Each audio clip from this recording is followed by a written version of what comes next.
Assalamualaikum warahmatullahi wabarakatuh. Perkenalkan, nama saya Muhammad Fakih Alfalah dengan NIM 19050303011111056 dari kelas konversi energi elektrik D ingin mempresentasikan tentang hidroelektrik. Di pembahasan kali ini kita akan membahas tentang energi, sumber energi, pengertian hidroelektrik, jenis-jenis pembangkit listrik tenaga air, komponen pembangkit listrik tenaga air, cara kerja pembangkit listrik tenaga air, daya pembangkit listrik tenaga air, dan kelebihan dan kekurangannya. Energi.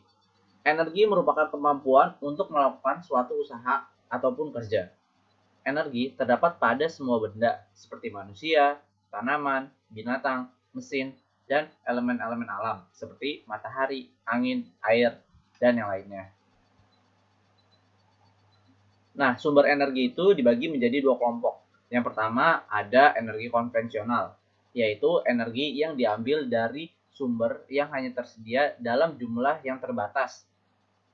Terbatasnya itu baik lambat dan berbahaya bagi lingkungan.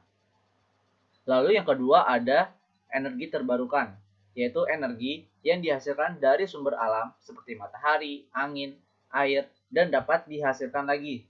Sumber energi ini akan selalu tersedia dan tidak merusak lingkungan. Nah, kita masuk ke pengertian hidroelektrik. Apa itu hidroelektrik? Yaitu energi alami yang sangat besar. Energi ini dapat dimanfaatkan dan dikonversikan menjadi listrik dan pembangkit listrik tenaga air dan tidak menghasilkan emisi gas rumah kaca. Semua sistem hidroelektrik membutuhkan sumber air yang mengalir secara tetap. Contohnya seperti sungai. Nah, di sini ada beberapa jenis-jenis tenaga air, yaitu berdasarkan ketinggian jatuh airnya, yaitu ada head tinggi, yaitu H lebih dari 100 meter, head menengah 30 sampai 100 meter, dan head rendah, yaitu 2 sampai 30 meter. Lalu yang kedua ada berdasarkan kapasitas, yaitu ada yang PLTA Pico, yaitu di bawah 500 watt, terus PLTA Mikro 0,5 sampai 100 kW, PLTA Mini 100 sampai 1000 kW, PLTA kecil 1 sampai 10 MW, dan yang terakhir yaitu PLTA skala penuh, yaitu lebih dari 10 MW. Berdasarkan tipe jaringan listrik, yaitu dibagi menjadi dua, yaitu sistem jaringan listrik tersambung. Nah, jika jaringan listrik ini sudah terpasang, maka energi hidro dapat langsung disambungkan dengan jaringan listrik nasional. Lalu yang kedua, sistem jaringan berdiri sendiri. Nah, pembangkit listrik tenaga air tidak tersambung dengan jaringan listrik nasional. Pembangkit listrik tenaga air adalah salah satu pembangkit yang memanfaatkan aliran air untuk diubah menjadi energi listrik. Nah, listrik tenaga air ini dihasilkan ketika air yang bergerak memutar poros turbin.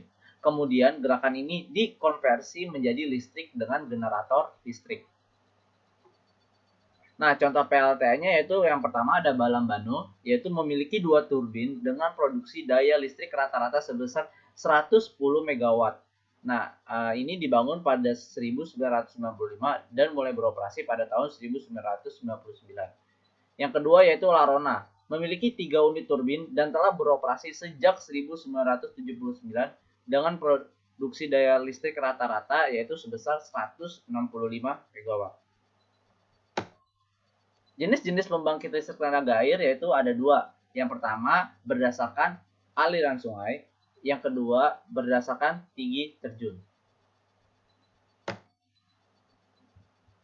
PLTA berdasarkan aliran sungai terbagi menjadi 4. Yang pertama yaitu PLTA jenis aliran sungai langsung. PLTA ini banyak dipakai saluran air atau terusan. Jenis ini membangkitkan listrik dengan memanfaatkan aliran sungai itu sendiri secara alamiah. Yang kedua yaitu PLTA dengan kolam pengatur, yaitu mengatur aliran sungai setiap hari atau setiap minggu dengan menggunakan kolam pengatur yang dibangun melintang sungai dan membangkitkan listrik sesuai dengan beban. Yang ketiga yaitu pusat listrik jenis waduk, yaitu dibuat dengan cara membangun suatu waduk yang melintang sungai sehingga berbentuk seperti danau buatan atau dapat dibuat dari danau asli. Dan yang terakhir yaitu PLTA jenis pompa, yaitu PLTA yang memanfaatkan tenaga listrik yang berlebihan ketika musim hujan atau pada saat pemakaian tenaga listrik berkurang saat tengah malam. Nah, pada waktu ini sebagian turbin berfungsi sebagai pompa untuk memompa air. Nah, yang kedua yaitu PLTA berdasarkan tinggi terjun. Yang pertama yaitu PLTA jenis terusan air. Pusat listrik yang mempunyai tempat ambil air di hulu sungai dan mengalirkan air ke hilir melalui terusan air dengan kemiringan gradien yang agak kecil. Lalu yang kedua, PLTA jenis dam atau bendungan. Pembangkit listrik dengan bendungan yang melintang di sungai. Pembuatan bendungan ini dimaksudkan untuk menaikkan permukaan air di bagian hulu sungai guna membangkitkan energi potensial yang lebih besar sebagai pembangkit listrik. Dan yang terakhir yaitu PLTA jenis terusan dan dam ataupun campuran. Pusat listrik yang menggunakan gabungan dari dua jenis sebelumnya. Jadi, energi potensial yang diperoleh dari bendungan dan terusan. Kita masuk ke komponen pembangkit listrik tenaga air, dibagi seperti berikut. Yang pertama ada reservoir, yang kedua dam, ketiga intake, keempat control gate, yang kelima penstock, keenam power house, 7 turbin, 8 generator, 9 transformer, 10 outflow, dan yang terakhir power lines. Reservoir adalah sebuah waduk digunakan untuk menyimpan air untuk digunakan ketika diperlukan. Nah, umumnya diperlukan ini pada suatu sistem yang penyediaan air bersihnya itu yang melayani suatu kota. Dam adalah suatu bangunan yang menahan laju air sehingga mencapai ketinggian tertentu agar menghasilkan energi yang besar saat air dialirkan. Intake adalah sebuah tempat untuk mengalirkan air ke pipa. Nah, intake ini terdiri dari pintu gate dan saringan. Lalu ada control gate. Control gate adalah pengatur masuknya air ke dalam penstock yang menuju turbin. Nah, control gate ini dapat dibuka dan ditutup sesuai waktu operasi ataupun jika terjadi masalah pada turbin atau komponen lain. Selanjutnya ada penstock. Nah, penstock ini berfungsi untuk menyalurkan dan mengarahkan air ke cerobong turbin. Salah satu ujung pipa pesat dipasang pada bak penenang minimal 10 cm di atas lantai dasar bak penenang. Sedangkan ujung yang lain diarahkan pada cerobong turbin. Fungsi lain pipa udara ini untuk membantu mengeluarkan udara dari dalam pipa pesat. Lalu ada powerhouse, bangunan di mana semua mesin dan peralatan pembangkit tenaga listrik berada di dalamnya. Komponen utamanya yaitu terdiri dari ada turbin, generator, panel-panel listrik, dan sistem kontrol.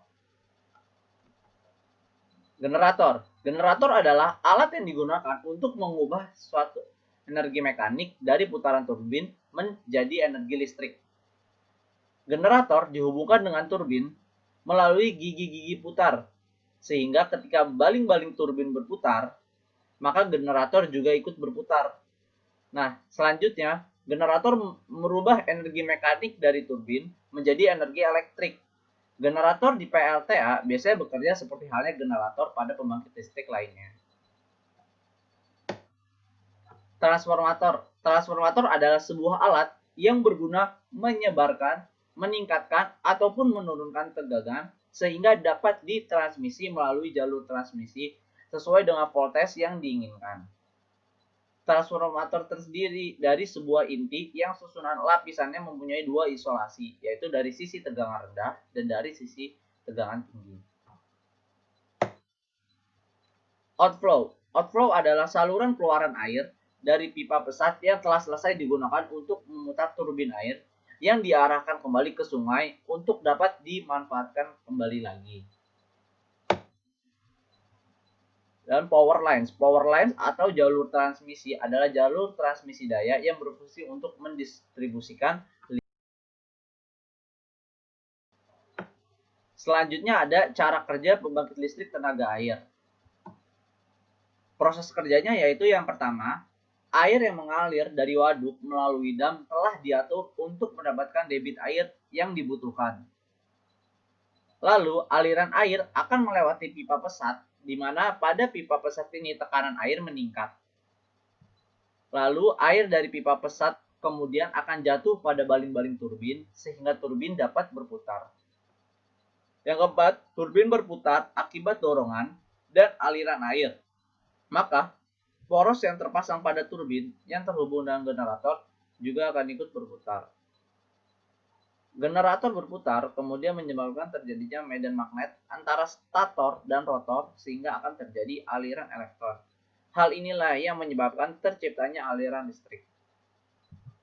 Listrik yang dihasilkan generator akan dialirkan menuju transformator dan pada transformator akan dialirkan lagi menuju sumber-sumber listrik yang dituju.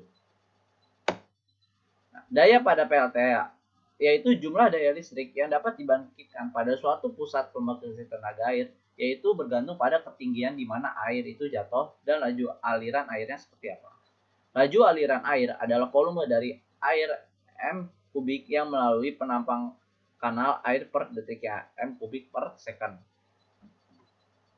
Rumusnya seperti ini, yaitu WHP sebagai daya masuk ke turbin, lalu rho-nya massa jenis fluida, G-nya gaya gravitasi, Q-nya debit air, dan hanya ketinggian. Kelebihan dan kekurangan pembangkit listrik tenaga air. Yang pertama adalah dari kelebihan, yaitu air yang tertampung dalam bendungan dapat digunakan untuk keperluan lainnya selain untuk pembangkit listrik. Contohnya yaitu untuk irigasi dan cadangan air. Yang kedua yaitu perawatannya yang mudah, hanya membersihkan sampah yang terdapat pada air bendungan. Ketiga, lebih ramah lingkungan karena tidak dihasilkan gas atau limbah buangan dalam proses produksinya.